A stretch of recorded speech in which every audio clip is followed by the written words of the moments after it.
Hey YouTube, welcome back to Arcane Armory. We're doing a video today that I didn't think I was ever going to have to do because of a lot of reasons, but mainly there's a stereotype about AR-15 guys and making sure that their guns are clean, sometimes unnecessarily so. In this case, we're going the other direction. A customer came in with this gun with a piece of brass stuck in the chamber after telling me that he's never cleaned it after 10 years of shooting. He said the guy that built it for him told him he doesn't ever clean his ARs and they just run fine. Well, this one ran for 10 years, so I guess there's some truth to that. In this case, the customer shoots almost entirely suppressed, which creates another fouling circumstance in the upper receiver. So I think it really is a testament to the reliability of the AR-15 platform. However, I wanted to just put this video out there because this is probably not the only fellow that got told this. So if there's anybody thinking you just don't have to clean your AR-15s, I would abandon that philosophy immediately, especially if you're shooting suppressed. Why is that? Well, I guess most of y'all know how AR-15s work. I know that this is not a 223 bullet, but it's easier to see on the camera. So in this case, what happened? Well, the customer got a piece of brass stuck in the chamber. He thought he had a broken extractor. He brought the gun in. And turned out he just had an extremely dirty chamber, and this piece of brass was stuck so bad that it pulled a chunk, the extractor pulled a chunk of case rim off, and thus the brass could not be extracted. So put some solvent in it, knocked the case out, no big deal. But the upper was extremely dirty. The whole gun was extremely dirty. So why is it that you need to clean the gun more often when you're running a suppressor? When your powder charge ignites and sends the bullet down the barrel, the area behind the bullet is the path of least resistance for those gases. Because that bullet is moving, it's expanding the inner volume of the barrel, and so the gases want to follow the bullet down the barrel. The bullet largely acts like a plug. There's a little bit of leakage around it sometimes, but by and large, the bullet plugs the barrel, and the gases follow the bullet down the barrel.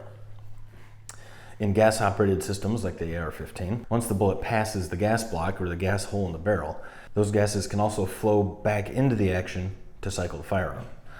So, because the bullet is traveling down the barrel, it is still the path of least resistance, but some of that gas does move down and run the action.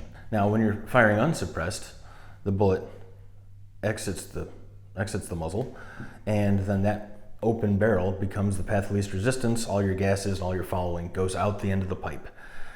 And then as the action completes its cycle. However, when you're running a suppressor, the suppressor's job is to diffuse and deflect the gases coming out of the end of the barrel. And so when your bullet is now here, it still is serving as a sort of plug and providing a lot more resistance than if you just had no suppressor. Because of this, the action started its movement when the bullet passed this point. So by the time the bullet is here, the action is open and is going to complete its cycle of operations. Because the bullet here is still serving as a plug if there were a suppressor here, that means that the path of least resistance is now back into the chamber, right on top of the magazine, and it's spraying all of the moving parts with fouling that would have gone out the end of the barrel. That's why a lot of times you'll have certain cartridges, like 223 is one. It's not as bad depending on the suppressor and the gas system length and those types of things. But when you're shooting the suppressor, guns tend to be gassier and you'll get gas in your face coming out of the ejection port because of all that gas flowing back down the barrel and emitting the gas out through the action, because that is the path of least resistance. So when you're shooting a suppressor a lot, you would do well to clean your rifle quite a bit more often. And this goes for rifles and pistols and anything of that you're running your suppressor on. And the reason that some guns become overgassed when you run the suppressor is because the gas is flowing back down the barrel into the chamber, and it's acting on the bolt carrier group. It's not just the gas is coming down the gas tube, which is a tuned and timed system.